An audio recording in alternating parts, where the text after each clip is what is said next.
আমার আজকের আলোচনার বিষয়। প্রায় 18 মাস পরে আমাদের রাষ্ট্রপতি শাহাবুদ্দিন চুপ্পু একটি বিস্ফোরক সাক্ষাৎকার দিয়েছেন। কালের কণ্ঠের সাথে প্রদত্ত এই সাক্ষাৎকারে তিনি অনেক কিছু বলেছেন যেটা আসলে দেশবাসীর জানা ছিল না।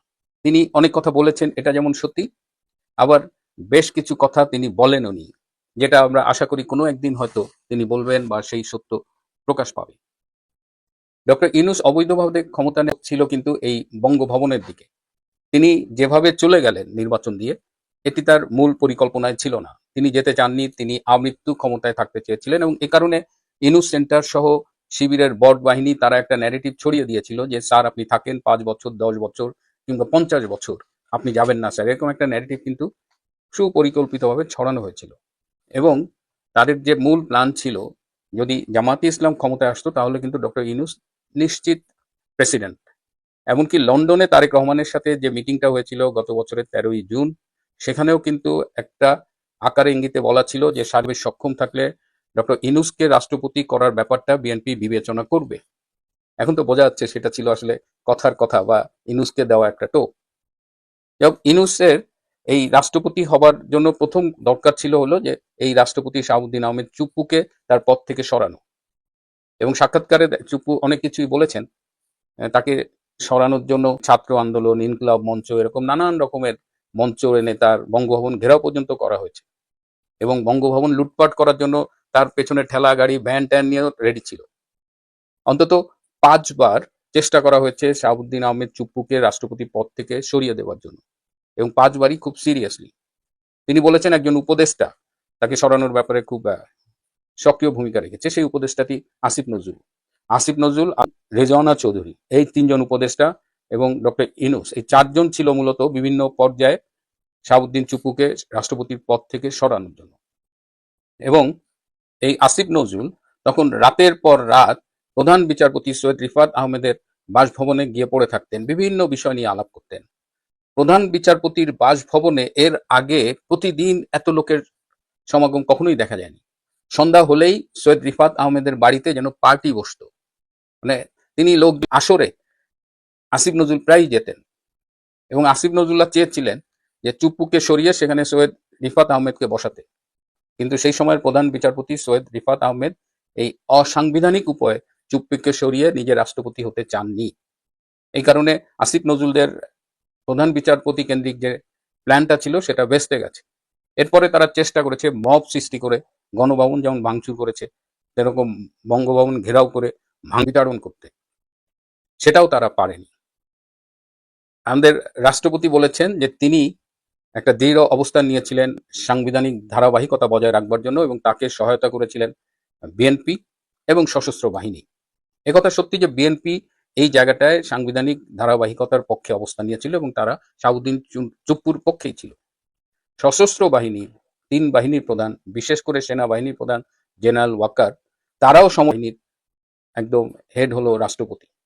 কিন্তু জেনারেল ওয়াকারের সমর্থন দেওয়ার আরেকটা হিডেন কারণ ছিল, কারণ ডক্টর ইনুসরা যদি শাহাবুদ্দিন চুপ্পুকে সরাতে পারতেন তাহলে তারা নেক্সট এই সেনাপ্রধান ওয়াকারকে সরিয়ে দিতেন। সো নিজেদের গদি ঠিক রাখার জন্য তারা রাষ্ট্রপতিকে সমর্থন দিয়েছে এবং মোটামুটি পারস্পরিক স্বার্থের ভিত্তিতে রাষ্ট্রপতি ও সশস্ত্র বাহিনীর প্রতি, সশস্ত্র বাহিনী ও রাষ্ট্রপতির প্রতি একটা সমর্থন বজিয়ে রেখেছেন।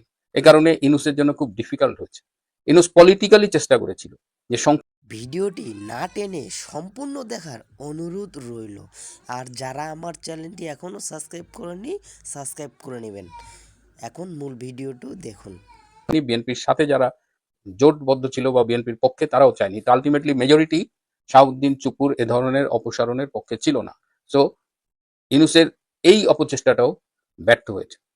যে কথা আমাদের রাষ্ট্রপতি বলেননি সেটা হলো যে কেবল বিএনপি না, আরো বড় কোনো শক্তি তার পক্ষে সমর্থন জানিয়েছিল। সেই শক্তির সাথে যোগাযোগ করতেন না, তিনি ভায়া যোগাযোগ করতেন। গত 18 মাস রাষ্ট্রপতি শাহাবুদ্দিন আহমেদ চুপ্পু এক ধরনের বন্দী জীবন যাপন করেছে। দেশের ভেতরে তার মুভমেন্ট রেস্ট্রিক্টেড ছিল, দেশের বাইরে তাকে যেতে দেওয়া হয়নি। বিদেশ থেকে ইনভাইটেশন আসলেও মিথ্যে কথা বলে পররাষ্ট্র মন্ত্রণালয় থেকে সেটা ফিরিয়ে দেওয়া হয়েছে। একটা প্রেস উইং ছিল, সেই প্রেস উইং এর 3জনকেই প্রত্যাহার করে নিয়েছে। সো ভার্চুয়ালি তার প্রেসে সেভাবে অ্যাক্সেস ছিল না। সবকিছু পেছন থেকে নাটের গুরু ইনুস খেলেছে এবং ইনুস একের পর এক সংবিধানকে লঙ্ঘন করেছে, তার অনেক কার্যক্রমই রাষ্ট্রদ্রোহিতার পর্যায়ে পড়ে। এই যে সংবিধানদ্রোহিতা, এই সব কিছুর শাস্তি কি হবে সেটাও কিন্তু আমাদের সংবিধানে খুব স্পষ্টভাবে উল্লেখ করা আছে। অসংখ্য অপরাধ করেছেন ডক্টর ইউনূস গত 18 মাসে, যার অনেকগুলো শাস্তি হলো মৃত্যুদণ্ড। আবার বিভিন্ন দূতাবাসে, বিদেশি দূতাবাসে যে রাষ্ট্রপতির ছবি থাকে সেটাও সরিয়ে নেওয়া হয়েছে। আমাদের পররাষ্ট্র উপদেষ্টা সেই সময় তহিদ হোসেন, তিনি একটি দূতাবাসের অফিসে গিয়ে রাষ্ট্রপতি প্রতিক্রিয়া ব্যক্ত করেছে এবং তারপরে সব দূতাবাস থেকে রাষ্ট্রপতির ছবি সরিয়ে নেওয়া হয়েছে। এটা খুবই অপমানজনক। আবার রাষ্ট্রপতিও কিন্তু অন্তত 3বার চেষ্টা করেছিল ইউনূসের অবৈধ সরকারকে সরিয়ে দেওয়ার জন্য, এবং তার সাথে সশস্ত্র বাহিনীর একটা যোগাযোগ ছিল, তাদেরও হেল্প করার কথা ছিল, কিন্তু শেষ মুহূর্তে রাষ্ট্রপতির অফিসের কারো কারো অসহযোগিতার কারণে, এবং ওয়াকার তো সব দিকে খেলেছে। একদিকে রাষ্ট্রপতিকে গিয়ে বলেছে যে আপনি আমাদের বস, আপনার পরাজয়, আপনার অপসারণ মানে আমাদের পরাজয়। আবার রাষ্ট্রপতি কোনো ব্যবস্থা নিতে গেলে বলছে স্যার আসি বলে সময় মতো পিস্টান দিছে। শুধু পিস্টান দেয়নি, সেই উদ্যোগের কথাগুলো সে ইউনূসকে সাপ হিসেবে এখানে জেনারেল ওয়াকার ছিলেন। তো আজকের এই সাক্ষাৎকারের পরে খুব স্পষ্ট হয়ে গেছে যে ডক্টর ইউনূস কতখানি ভয়ঙ্কর ছিল, কত বড় অপরাধী ছিল, কত বড় বাটপার ছিল, সংবিধান লঙ্ঘনকারী, রাষ্ট্রদ্রোহী ছিল। এখন যে মোরাল প্রশ্নটা আসে যে এতগুলো অপরাধ করার ফলে বিচারের মুখোমুখি করা হবে কি না। ডক্টর ইউনূস এখনো দেশে আছেন, তার মার্চে দেশের বাইরে যাবার কথা, কিন্তু যতদূর আমি খবর পেয়েছি তিনি তার বিদেশ সফরটা এগিয়ে নিতে চাচ্ছেন, অর্থাৎ মার্চ পর্যন্ত হয়তো তিনি অপেক্ষা করবেন না, তার আগেই তিনি বাংলাদেশ ত্যাগ করার চেষ্টা করছেন। কিন্তু সেই প্রশ্ন আবার আসে যে তাকে কিনা। একটি নতুন সরকার এসেছে বাংলাদেশে, যেভাবেই আসুক, নির্বাচন তো কি স্ট্যান্ডার্ড হয়েছে এটা একদম প্রমাণ সহ আপনাদের বলেছি। তারপরেও এই নতুন সরকারের একটা দায়িত্ব, যেহেতু তারা বেশ কিছু ভালো কথা বলছে, তো আইন যদি সবার জন্য সমান হয় এবং এই ডক্টর ইউনূসরা যদি বিচারের মুখোমুখি না হয়, এরা যদি সাজা না পায়, তাহলে ভবিষ্যতেও এরকম ইউনূসের প্রেতাত্মারা আবারও চেপে বসবে। ন্যায় বিচারের স্বার্থে, রাষ্ট্রের স্বাধীনতা ও সার্বভৌমত্বের স্বার্থে, রাষ্ট্রের নিরাপত্তার স্বার্থে ডক্টর ইউনূসকে অবিলম্বে বিচারের মুখোমুখি করা উচিত, তাকে জিজ্ঞাসাবাদ করা উচিত। গত 18 মাসে আওয়ামী লীগ ও শেখ হাসিনার বিরোধিতা করা ছাড়া তিনি আর কোথাও কোনো সাফল্য পাননি। তিনি দেশকে তুলে দিয়েছে বিদেশের হাতে, আবার তার করার কথা ছিল সেগুলো সে ঠিকমতো করতে পারেনি। চিটাং পোর্ট আলটিমেটলি ঠিকমতো দিতে পারেনি। আরাকান আর্মি, রোহিঙ্গা করিডোর সব মিলে একটা লেজে গবরে অবস্থা করেছে। এই অবস্থায় দেশবাসীও চায় ইউনূসকে বিচারের মুখোমুখি করা হোক, তাকে দৃষ্টান্তমূলক শাস্তি দেওয়া হোক, যাতে ঔদ্ধত্য না দেখাতে পারে, দেশ ধ্বংসের ঔদ্ধত্য। প্রিয় বন্ধুরা, আজ এ পর্যন্তই। ভালো থাকবেন, সুস্থ। দর্শক, প্রফেসর ইউনূসের বিরুদ্ধে মহামান্য রাষ্ট্রপতি যে সকল অভিযোগ করেছেন, আজকে কালের কণ্ঠের সঙ্গে সাক্ষাৎকার যেটা প্রকাশ হয়েছে, যে সাক্ষাৎকারটা তিনি গত শুক্রবারে বঙ্গভবনে দিয়েছেন, সেই সাক্ষাৎকারটা প্রকাশ হওয়ার পরে যে প্রশ্নটা উঠেছে সেটা হচ্ছে যে মহামান্য রাষ্ট্রপতির অভিযোগের প্রেক্ষাপটে প্রফেসর ইউনূস সংবিধান লঙ্ঘন এবং রাষ্ট্রদ্রোহিতার মামলায় কি ফেঁসে যাচ্ছেন? যদি ফেঁসে যান তাহলে শেষ পর্যন্ত বিচারের মুখোমুখি হতে হলে তার কি পরিমাণ শাস্তি হতে পারে? সংবিধান লঙ্ঘন করা, রাষ্ট্রদ্রোহিতা একটা সর্বোচ্চ শাস্তি, মানে সর্বোচ্চ শাস্তির একটা শাস্তি হচ্ছে মৃত্যুদণ্ড। সেরকম একটা অপরাধ, সেরকম একটা কাজ জেনে বুঝে যদি করে থাকেন কেউ, তার ব্যাপারে যদি অভিযোগ আসে এবং অভিযোগগুলো যদি প্রমাণিত হয়, তাহলে কোন পরিস্থিতির দিকে যাচ্ছে সব কিছু, এটা নিয়ে আলোচনা তৈরি হয়েছে। এবং সেই আলোচনাটা নতুন করে উস্কে দিয়েছেন সিনিয়র সাংবাদিক, বীর মুক্তিযোদ্ধা মাহবুব কামাল। প্রফেসর ইউনূসের এই খবরগুলো সারা পৃথিবীর মিডিয়াতে ফলাও করে প্রচার করা হচ্ছে। রাষ্ট্রপতির ফাঁস করে দেওয়া ব্যাপারগুলো বিশ্ব মিডিয়াতে খুবই গুরুত্ব পেয়েছে আজকে। চলুন একটু জেনে দেখি যে রাষ্ট্রদ্রোহিতা এবং সংবিধান লঙ্ঘনের কি কি কাজ করলেন, এবং মানে নিজের ক্ষমতার অপব্যবহারের কি কি কাজ করলেন মোটা দাগে। এই অভিযোগগুলো আদালতে যায়, তাহলে কোন শাস্তির মুখোমুখি হতে চলেছেন প্রফেসর ইউনূস? থাকবেন পলিটিক্স টিভির নিয়মিত আয়োজনে। ছিলাম মহামান্য রাষ্ট্রপতির যে অভিযোগ প্রফেসর ইউনূস সরকারের বিরুদ্ধে, এবং প্রফেসর ইউনূস যেহেতু এই সরকারের নেতৃত্ব দিয়েছেন, সমস্ত দায়গুলো তার উপরেই যাবে, সেই দায়গুলো নিয়েই আলোচনা হচ্ছে। এবং সেই দায়গুলো নিয়ে যদি আদালতে অভিযোগ করা হয় তাহলে কোন পরিস্থিতির তৈরি হবে। প্রফেসর ইউনূস ক্ষমতায় থাকতে নিজের নামে যে মামলাগুলো ছিল সেগুলো নির্বাহী আদেশে তুলে নিয়েছেন। নির্বাহী আদেশে কোনো সৎ লোক, সাহসী লোক ক্ষমতায় গিয়ে নিজের মামলা তুলে নেয় না। যদি তিনি সৎ হয়ে থাকেন, নির্দোষ হয়ে থাকেন, তাহলে আদালত ফেস করে আদালতে নির্দোষ প্রমাণ হবেন, সেই সাহসটা তার থাকা উচিত ছিল। সেই সাহসটা তার ছিল না বলে নির্বাহী আদেশে তিনি তার মামলাগুলো তুলে নিয়েছিলেন। এটা একটা বড় অপরাধ বলে অনেকে মনে করছেন। সিনিয়র সাংবাদিক বীর মুক্তিযোদ্ধা মাহবুব কামাল আজকে ফেসবুকে একটা পোস্ট দিয়েছেন এই বিষয়টা নিয়ে। তার ফেসবুক পোস্টটা দেখে নিন। সেখানে তিনি এত মামলা দায়ের হতে পারে রাষ্ট্রদ্রোহিতা এবং সংবিধান লঙ্ঘনের, যেটা আঙুল দিয়ে গুনে কুল পাওয়া যাবে না, ক্যালকুলেটরের সাহায্য নিতে হবে। এই কথা তিনি যখন বলছেন, আমরা তখন বিশ্ব মিডিয়ার দিকে যদি তাকাই তাহলে বিশ্ব মিডিয়া এই খবরটা নিয়ে সরব হয়েছে। সেটা একটা পত্রিকার নিউজটা আমরা দেখে এসে তারপরে রাষ্ট্রদ্রোহিতা এবং সংবিধান লঙ্ঘনের যে ব্যাপারগুলো সামনে আসতে পারে সেই কয়েকটা পয়েন্ট আপনাদের সঙ্গে শেয়ার করব। এনডিটিভির শিরোনামটা দেখে নিন। এনডিটিভি প্রফেসর ভয়াবহ একটা শিরোনাম করেছে এনডিটিভি। এবার আসা যাক যে প্রফেসর ইউনূসের বিরুদ্ধে কি কি অভিযোগ আসতে পারে রাষ্ট্রদ্রোহিতা এবং সংবিধান লঙ্ঘনে।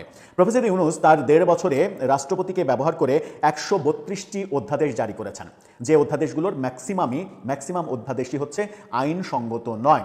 যেমন গণভোটের অধ্যাদেশ, যেমন জুলাই সনদ বাস্তবায়নের অধ্যাদেশ, এই অধ্যাদেশগুলো পুরোপুরি সংবিধান বিরোধী। আইন বিরোধী তো অবশ্যই, সংবিধান বিরোধী এবং সংবিধানের সঙ্গে সাংঘর্ষিক। সংবিধানে নেই এমন আদেশও তিনি রাষ্ট্রপতিকে দিয়েছেন। এই আদেশগুলোর সমস্ত দায় তার উপরে যাবে, কারণ রাষ্ট্রপতি সংবিধান অনুযায়ী একমাত্র প্রধানমন্ত্রী নিয়োগ এবং প্রধান বিচারপতি নিয়োগ ছাড়া কোনোটাই নিজের ইচ্ছাই করতে পারেন না। সবকিছুই প্রধানমন্ত্রী কিংবা প্রধান উপদেষ্টার পরামর্শক্রমে তিনি করেন। এরপরে আসবে যে তিনি যে অন্তত 14-15 রাষ্ট্রীয় নিয়ম অনুযায়ী প্রতিটা বিদেশ সফর শেষে তার দেশে ফিরে এসে রাষ্ট্রপতির কাছে লিখিত রিপোর্ট দেওয়ার কথা, দেখা করে সেই লিখিত রিপোর্ট তিনি দেবেন, এমনটাই নিয়ম। সেই নিয়ম তিনি মানেননি, অর্থাৎ তিনি আইন লঙ্ঘন করেছেন, সংবিধান লঙ্ঘন করেছেন। প্রথম যেটা বললাম যে সংবিধানের বিরুদ্ধে কাজ করা, এটা কিন্তু রাষ্ট্রদ্রোহিতা। 132টা অধ্যাদেশের যে ব্যাপারটা, এটা রাষ্ট্রদ্রোহিতা। বিদেশি চুক্তির ব্যাপারে, বিদেশি যে চুক্তি করেছেন সেই চুক্তিগুলোর ব্যাপারে দেশের স্বার্থবিরোধী একাধিক চুক্তি করেছেন তিনি বিদেশের সঙ্গে, সেই চুক্তিগুলো ব্যাপারে একটাও রাষ্ট্রপতিকে জানাননি। এটাও রাষ্ট্রদ্রোহিতার অপরাধ হয়ে দাঁড়াতে পারে। রাষ্ট্রপতিকে অন্তত 2 বার তিনি বিদেশে যেতে দেননি, বিদেশে আমন্ত্রণ থাকা সত্ত্বেও। রাষ্ট্রপতির যে সাংবিধানিক অধিকার, সেই অধিকার তিনি ক্ষুণ্ণ করেছেন, সেই অধিকার কেড়ে নিয়েছেন। এটাও সংবিধান বিরোধী একটা কর্মকাণ্ড। ব্যক্তিগত কাজে বিদেশ সফর করে রাষ্ট্রের টাকা নষ্ট করেছেন। 14-15 বার বিদেশ সফর, একমাত্র জাতিসংঘ সফর বাদ দিয়ে প্রতিটা সফরই তার ব্যক্তিগত সফর ছিল। সেই ব্যক্তিগত সফরে তিনি লর্ড বহর নিয়ে 100 সদস্যের বেশি নিয়ে 50 জনের প্রেস উইং নিয়ে তিনি সফর করেছেন, এবং সফর করে শত শত কোটি টাকা রাষ্ট্রের নষ্ট করেছেন।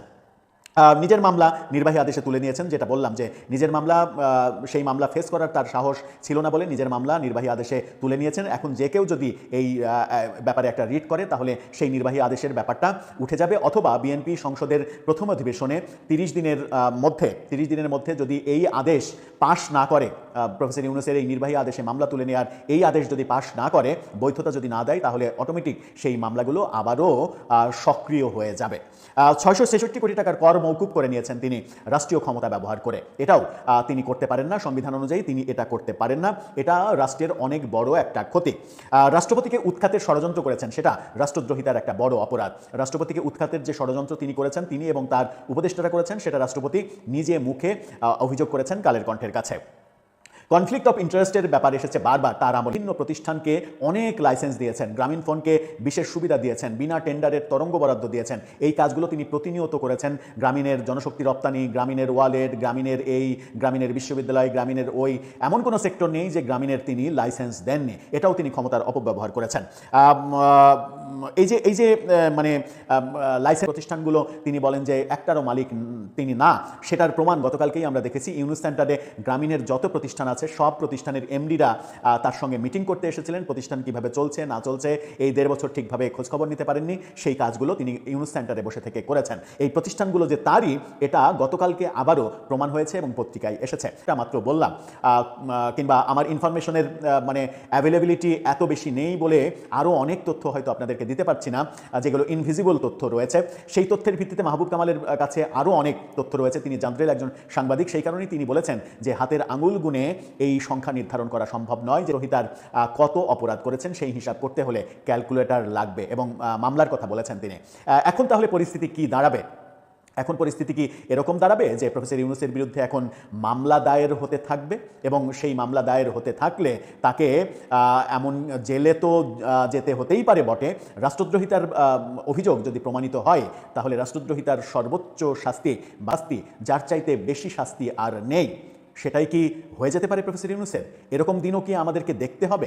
আমরা প্রত্যাশা করি যে সেরকম দিন যেন প্রফেসর ইউনূসকে দেখতে না হয়, কারণ তিনি বাংলাদেশের গর্ব হিসেবেই আমরা জানি, নোবেল জয়ী একজন নোবেল জয়ীর এরকম পতন হোক এটা আমরা কখনোই কামনা করতে পারি না।